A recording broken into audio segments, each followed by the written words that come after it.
Assalamualaikum warahmatullahi wabarakatuh. Tuan-tuan dan puan-puan, alhamdulillah kita bertemu lagi dalam siri video bersambung tentang keutamaan solat berjamaah dan adab-adabnya. Kali ini saya akan menerangkan, saya akan berkongsi adab-adab makmum masbuk berdasarkan sunnah Rasulullah sallallahu alaihi wasallam. Sebelum bermula, satu nota ringkas kepada para penonton yang ingin bertanya. Sebelum bertanya, saya minta tuan-tuan dan puan-puan tonton terlebih dahulu video-video dalam siri ini. Kenapa? Kerana kebanyakan soalan yang saya dapat sebenarnya telah pun saya jelaskan dalam video-video sebelum ini, dalam siri yang sama ini ya. Jadi bertanya sesuatu yang dialu-alukan, cuma saya hendak membiasakan. Saya hendak tuan-tuan dan puan-puan membudayakan pada diri sendiri budaya mengkaji dan menyemak terlebih dahulu sebelum bertanya. Jadi video dalam siri ini telah pun saya susun dalam sebuah playlist. Ayuh kita tonton, kita kaji, dan kalau tak dapat jawapannya atau masih tak faham, barulah bertanya ya. Okey. Baik. Apakah yang dimasukkan dengan makmum masbuk? Makmum masbuk ialah makmum yang terlewat untuk solat berjemaah. Dia terlewat untuk takbiratul ihram bersama dengan imam. Okey, jadi berarti dia menyertai solat berjemaah lewat itu mungkin pada rakaat pertama, mungkin pada rakaat kedua dan sebagainya. Mungkin ketika imam sedang sujud, sedang tasyahud awal dan sebagainya. Makmum masbuk ini pertama sekali dia tetap mendapat pahala, tetap mendapat ganjaran solat berjamaah. Meskipun dia hanya sempat menyertai imam ketika imam sedang duduk tasyahud akhir. Bahkan ada juga ulama yang berpandangan meskipun seseorang itu makmum masbuk dan dia hanya sempat bersama imam dalam salam yang pertama. Sebab salam yang pertama itu apabila imam memberi salam sebelah kanan, ia masih dikira dalam rukun solat. Jadi ada juga yang berpandangan kalau dia hanya sempat untuk bersama dengan imam ketika imam memberi salam yang pertama, dia juga mendapat pahala dan ganjaran solat berjamaah. Pun begitu, ambil nota, ambil maklum, yang dimaksudkan di sini ialah pahala dan ganjaran solat berjamaah. Adapun rakaat solat berjamaah, itu saya akan jelaskan selepas ini ya. Jadi bezakan.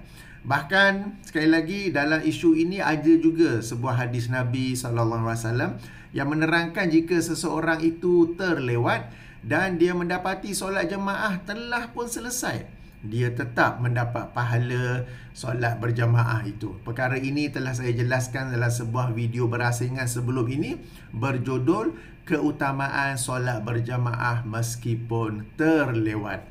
Okey, apakah dalil bahawa seseorang itu masih mendapat pahalanya? Ia sebuah hadis riwayat Imam Al-Bukhari nombor 908. Mengikut penomboran Fathul Bari, di mana Rasulullah sallallahu alaihi wasallam bersabda, "Iza uqimatis salatu fala ta'tuha tas'auna wa'tuha tamshuna 'alaikumus sakinatu fama adraktum fasallu wa ma fatakum fa'atimmu." Apabila dilakukan iqamat untuk solat, maka janganlah mendatanginya dengan tergesa-gesa ataupun terburu-buru. Sebaliknya, datangilah, masuklah saf dengan berjalan dan hendaklah kalian bertenang, sakinah, bertenang-tenang, relax sahaja. Maka apa yang kalian dapat bersama dengan imam itu solatlah, dan apa yang kalian tertinggal maka sempurnakanlah setelah itu ya. Jadi dalam hadis ini Rasulullah sallallahu alaihi wasallam tidak meletakkan batas tertentu di mana apabila seseorang itu menyertai solat berjemaah dikira tidak lagi mendapat pahala jemaah. Baginda tidak meletakkan apa-apa batas ataupun posisi imam, tetapi asalkan seseorang itu memasuki saf dan tak payah rushing, tak payah tergesa-gesa, relax saja. Kenapa relax? Sebab pahala berjemaah itu sudah pun diperolehi apabila seseorang itu sedang berjalan menuju saf solat berjemaah itu ya. Jadi dalam perkara ini ada beberapa perincian.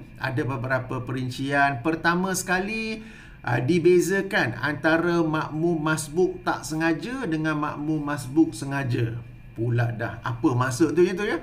Okey, maksud makmum masbuk yang tak sengaja ialah dia ini tak sengaja terlewat memasuki saf atas sebab-sebab yang munasabah, atas sebab-sebab yang dibenarkan oleh syariat Islam. Sebagai contoh, si fulan ini dia memang telah pun merancang dari awal untuk datang masjid, solat berjemaah, untuk takbiratul ihram bersama dengan imam. Cuma dalam perjalanan dia ke masjid, dalam perjalanan dia ke surau, dia menemui seseorang yang memerlukan bantuan. Lalu dia menolong orang itu terlebih dahulu, kemudian dia meneruskan perjalanannya ke masjid dan dia telah pun terlewat. Ataupun contoh yang lain, seseorang yang telah pun sampai awal ke masjid, telah pun sampai awal ke surau, tiba-tiba sakit perut lah pula, pergi ke tandas untuk berurusan terlebih dahulu, kemudian dia membersihkan dirinya, kemudian dia membersihkan juga tandas itu. Maklum ya, okey. Kemudian berwudu, dan bila dia masuk ke dewan solat telah pun bermula, jadi dia pun menjadi makmum masbuk. Padahal dia dari awal lagi sudah pun bergerak untuk mendapat takbiratul ihram bersama dengan imam. Maka ini yang dimasukkan dengan makmum masbuk tak sengaja, bermaksud dia ini terlewat atas sebab-sebab yang tidak disengajakan olehnya, tetapi sebab-sebab yang selari dengan syariat Islam.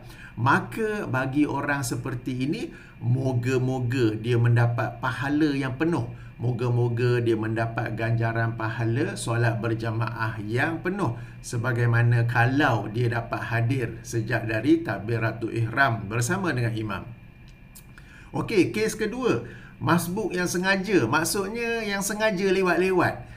Dia ni katakan dia tidur, dia tak pasang alarm, dia terjaga bila azan. Bila dah terjaga tu, bukanlah dia segera pergi ambil wuduk. Dia tengok phone dulu, macam kebiasaan sebahagian kita kot kan. Terjaga dari tidur, perkara pertama yang dilakukan bukanlah membaca zikir bangun tidur, tetapi terus dicapai handphone, tengok WhatsApp group lah, tengok Telegram lah, tengok TikTok lah, tengok Facebook lah, apa-apa semua tu. Kemudian baru pergi ke ambil wuduk, kemudian baru berjalan atau bergerak ke masjid dan surau, dan dia sampai lewat. Okey, dalam kes begini dia dikira makmum masbuk yang sengaja. Kenapa? Sebab dia sengaja melewat-lewatkan dirinya. Okey, dia ini tetap mendapat pahala, tetap mendapat ganjaran solat berjamaah, cuma pahala dan ganjarannya tu kurang selari dengan kadar kelewatannya apabila menyertai solat berjemaah itu. Dia tetap mendapat pahala, tetap mendapat ganjaran, cuma ia kurang. Okey, ia kurang selari dengan kadar kelewatannya itu. Okey, jadi tuan-tuan dan puan, apabila anda lewat daripada solat berjemaah, jangan berputus asa, jangan berpatah balik, jangan pula solat sendiri teruskan menyertai saf solat jemaah itu ya. Okey, yang itu perincian pertama. Perincian kedua ialah apabila Rasulullah SAW berkata jangan tergesa-gesa, sebaliknya berjalanlah dengan tenang untuk mendatanginya, untuk memasuki saf. Yang dimasukkan itu ialah dalam rangka hendak memasuki saf.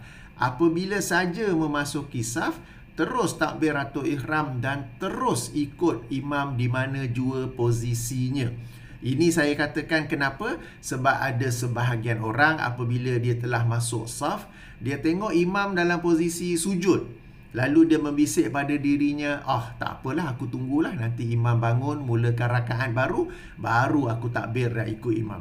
Ataupun kadang dia masuk saf, tengok imam dalam keadaan duduk tasyahud awal, dia pun membisik pada dirinya, tak apalah, aku tunggu dulu nanti imam bangun memulakan rakaat ketiga, barulah aku takbir mengikuti imam.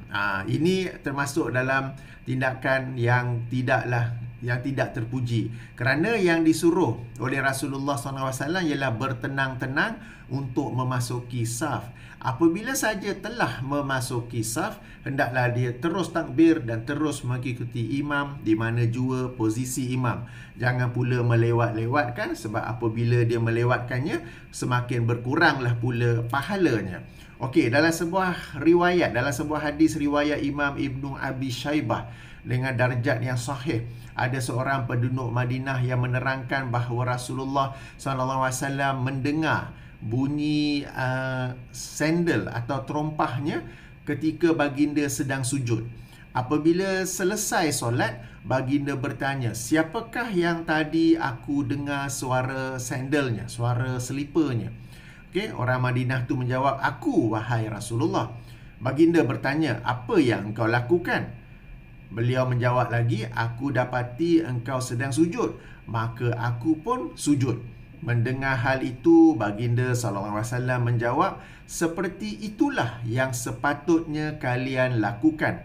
Namun jangan menganggapnya sebagai satu rakaat. Sesiapa yang mendapati aku, yakni imam, rukuk, berdiri atau sujud, maka hendaklah ia mengikuti keadaanku pada saat itu.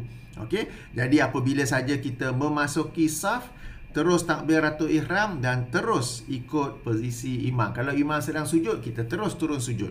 Kalau imam sedang duduk antara dua sujud, kita terus turun duduk antara dua sujud. Jika imam sedang iktidal, kita terus iktidal. Jika imam sedang duduk tasyahud awal, kita terus duduk tasyahud awal. Itulah adab makmum masbuk berdasarkan sunnah Nabi SAW. Meskipun dalam hati mungkin ada yang berbisik, tak apalah, aku tunggulah imam bangun rakaat baru, aku takbir dan join ketika imam sudah berdiri. Okey, jadi ini supaya kita mengikuti sunnah Nabi dan kita mendapat markah dan ganjaran yang penuh dalam solat jemaah itu, ya. Okey, kemudiannya perincian seterusnya ialah dalam bab ini ada sebuah hadis. Okey, sahih juga, Sahih Al-Bukhari nombor 580, di mana Rasulullah SAW bersabda, man adraka raka'atan minas solati faqad adraka solata.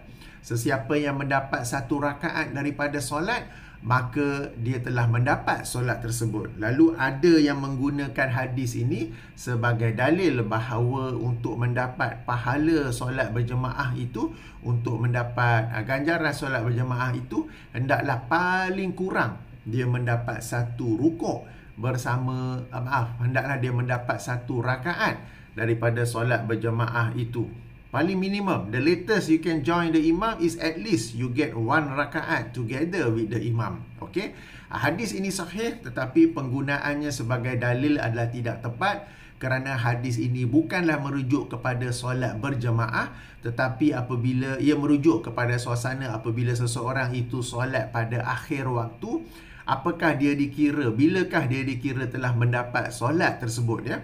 Dan ini berdasarkan sebuah hadis lain yang menjelaskan hadis ini dalam Sahih Al-Bukhari juga nombor 579, di mana Rasulullah SAW bersabda, man adraka minas subhi raka'atan qabla an tatlu'a asy-syamsu faqad adraka subha, wa man adraka raka'atan minal asri qabla an taghruba syamsu faqad adrakal asri. Bermaksud, sesiapa yang mendapat satu rakaat daripada solat subuh sebelum naiknya matahari, maka dia telah mendapat solat subuh itu.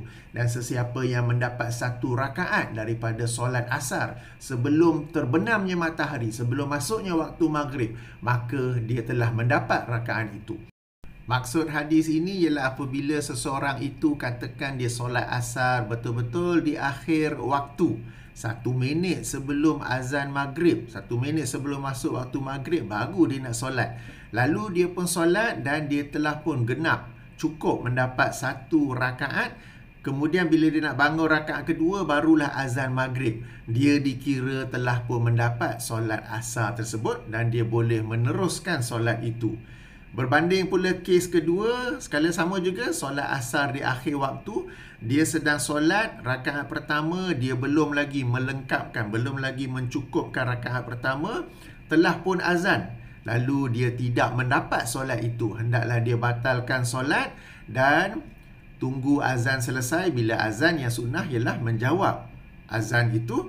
Kemudian bila azan selesai, barulah dia solat asar. Kali ini dengan niat qada. Qada maksudnya melaksanakan solat di luar waktunya. Okey, dengan niat qada.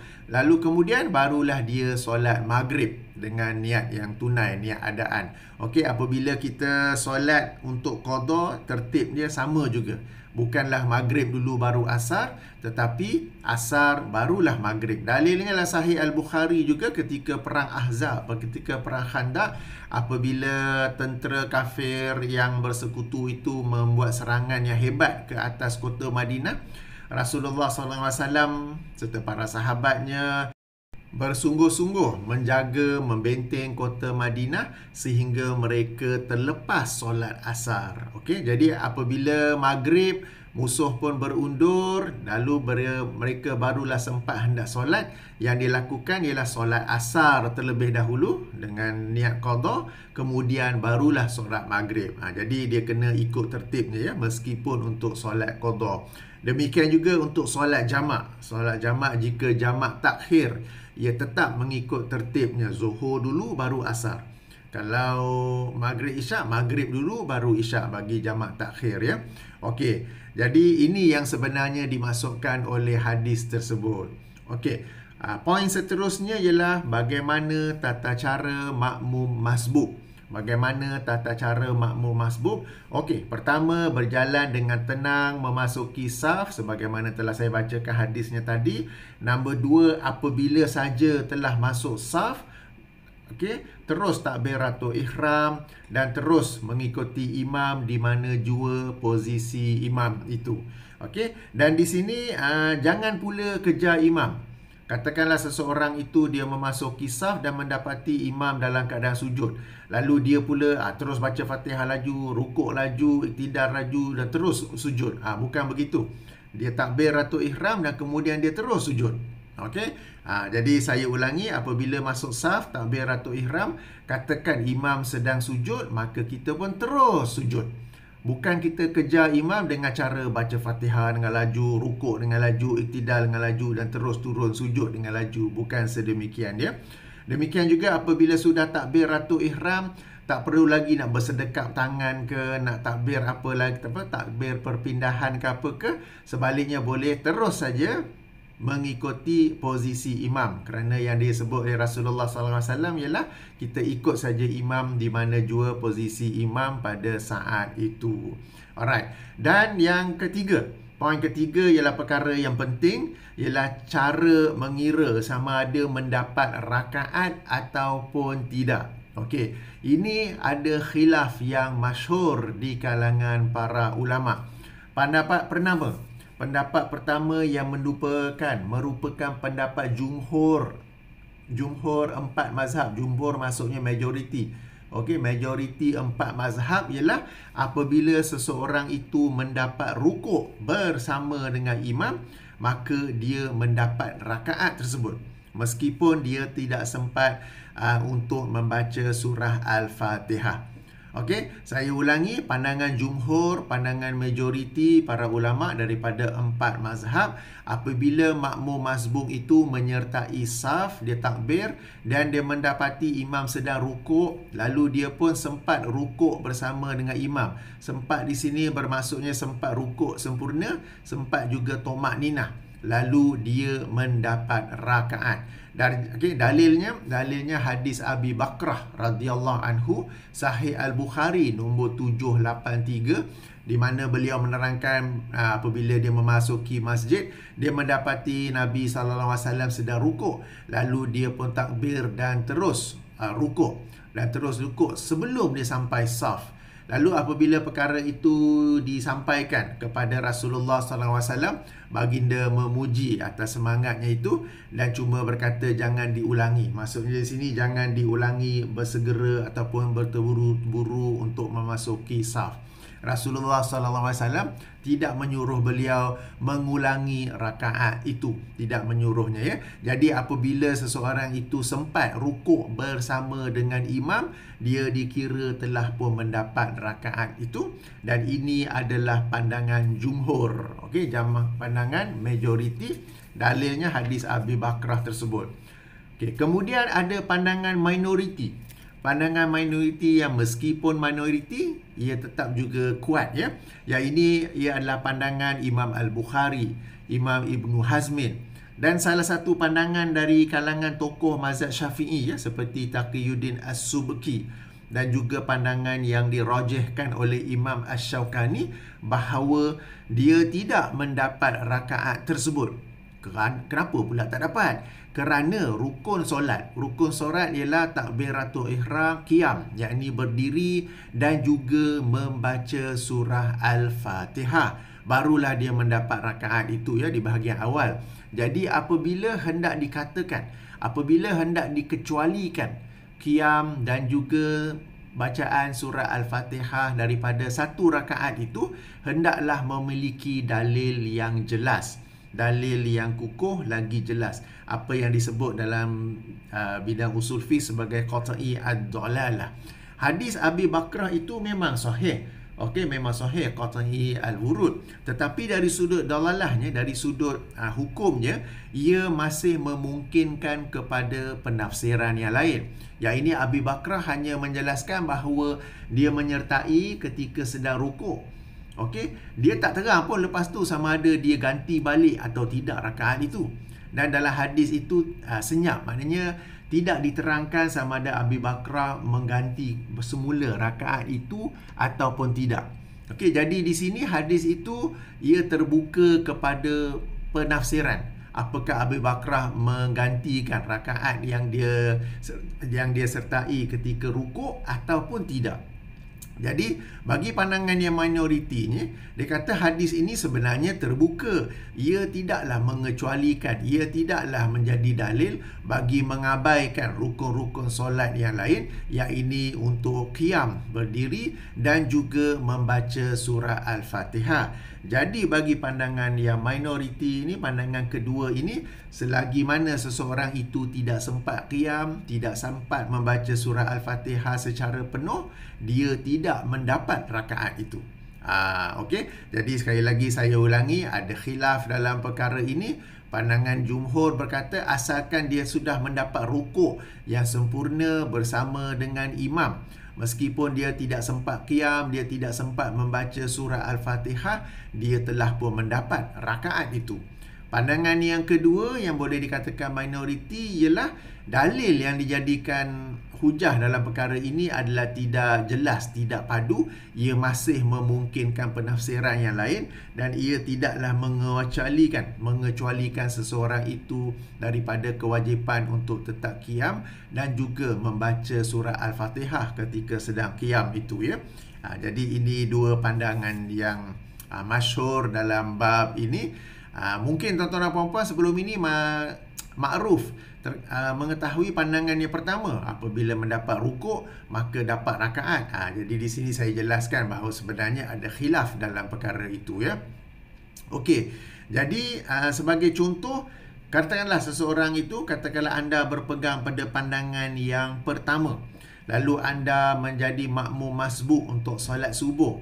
Anda hanya sempat masuk pada rakaat yang pertama, dan katakanlah ada 3 senario.